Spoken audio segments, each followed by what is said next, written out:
Can you play this clip? It's so interesting. When you watch this, the guy that's asking the questions is so calm and poised, and he gets rattled. Watch this. To look at this and say the reason that the Russian army is on NATO, the Russian army is at NATO's doorstep is because NATO has expanded rather than the Russians expanding. That, in other words, NATO has moved closer to Russia rather than Russia moving closer to NATO. Is that not an accurate way to look at this? I think that's the way President Putin probably looks at it. It's certainly not the way that we look at it. You don't think that NATO has expanded eastward toward Russia? NATO has expanded, okay. and the expansion has been a good thing for... So the reason that the Russian army is at NATO's doorstep is not the fault of the Russian army, it's not the Russian army that's done it. It's NATO has moved closer to move east. I'm pretty sure it wasn't NATO who was ordering, upwards of 15 battalion tactical groups to within 10 kilometers of the border with Ukraine, and I'm pretty sure it wasn't NATO who put little green men inside Ukraine to destabilize eastern states. I'm pretty sure that Ukraine is not a member of NATO. So unless that's changed. It's not changed. But I'm pretty sure the movement by Russia is if NATO is moved east, the reason that the Russian army is closer or on NATO's doorstep is because NATO moved. NATO is not an anti-Russia alliance. NATO is a security alliance. Watch. For 50 years, it was an anti-Soviet alliance. So do you not understand it? So do you not understand how, or can you not even see how the Russians perceive it as a threat? And the fact that it keeps getting closer to their border, while their troops, the places where their troops are, you say their troops are, and may have been in Ukraine and Georgia, are not NATO members. I'm not going to pretend to know what goes in President Putin's mind or Russian military commanders. I barely got a history degree at the University of South Florida. What I can tell you is that NATO is a defensive alliance. It remains a defensive alliance. Fair enough, but it has moved east. Correct? That's just a fact. It has expanded, absolutely. Right, exactly. But there's no reason for anybody to think the expansion is a hostile, a threatening move. And we've been saying that throughout the last 15 years, man. You're moving closer to Russia. You're blaming the Russians for being close to NATO. No. Yeah, That's exactly what Hegel said. We're blaming the Russians for violating the territorial integrity of Ukraine and destabilizing the security situation. Which is not a NATO member. I see other countries still threatened. Yeah.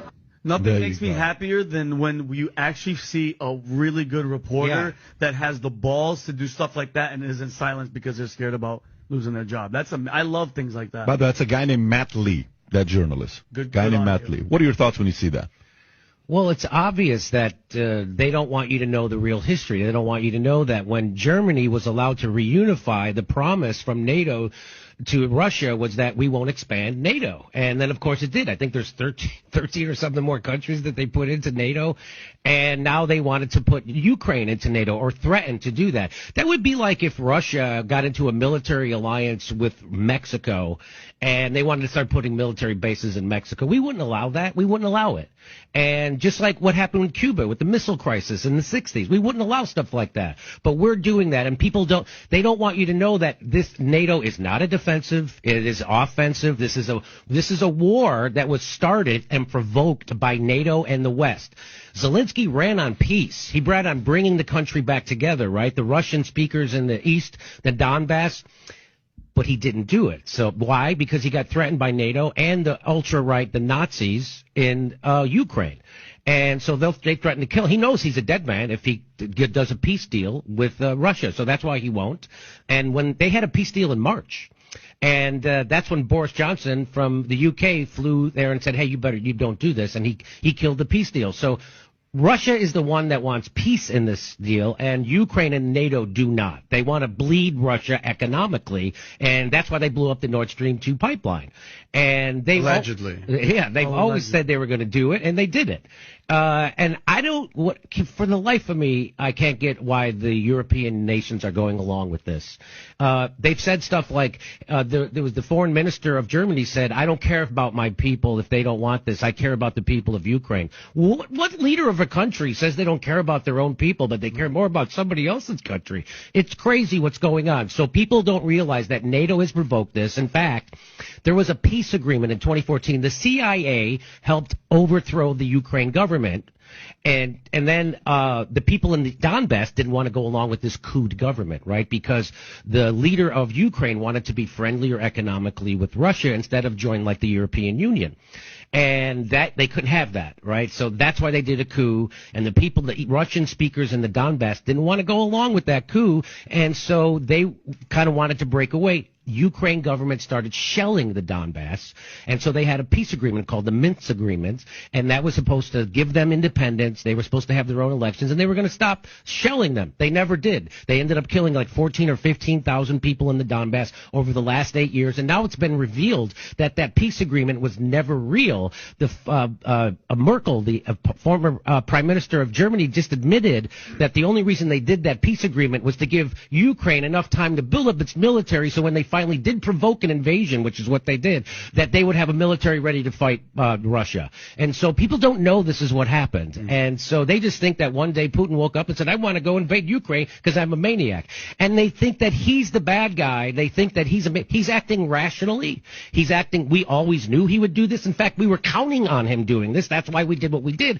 And they don't know that Ukraine ramped up their bombing right before the war started last year. They doubled their bombing. They were really trying to provoke it, and they did. And they provoked it. And the Russian would rather have a peace agreement. And the rest of the world would rather have a peace agreement. Not NATO, not Joe Biden, not the military-industrial complex. And so that's where we are. And people don't know that, and that's what that is. That guy's saying, hey, NATO's the ones expanding. The reason why, he said it, the reason why that NATO's army is on the doorstep of Russia is because we moved, not Russia. And it's just obvious that we're the bad guys. The United States are the world's terrorists. We have 1,000 military bases. We have 400 military bases surrounding China since the Korean War. We just added 3 new military bases in the Philippines. They just announced 2 weeks ago.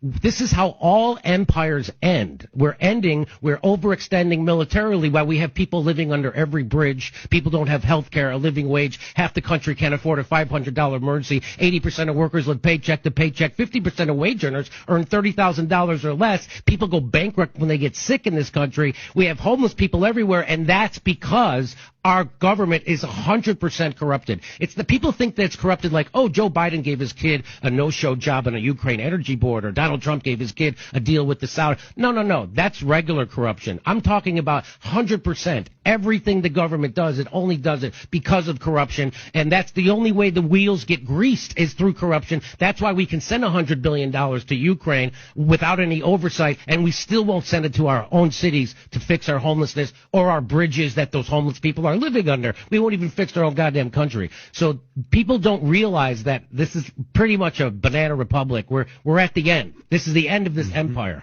We're basically Brazil with a couple of big cities that are keeping it afloat. You think so? Yeah. You believe that? Yes. Yeah. Well, when half the country can't afford a $500, this is what I like to say. What do you call a system that takes the richest country the face of the earth has ever seen and renders half of its population poor or low income? You call that a failed system.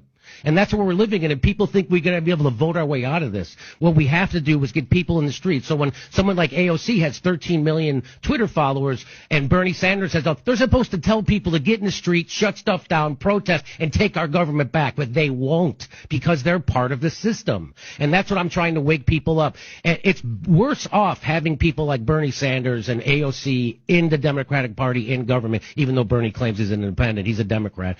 And why is it worse? Because it gives people the false impression that there's somebody actually fighting for you in government, and there isn't. So okay. And the only way you can have change, you get people into the streets, is when they lose faith in the system.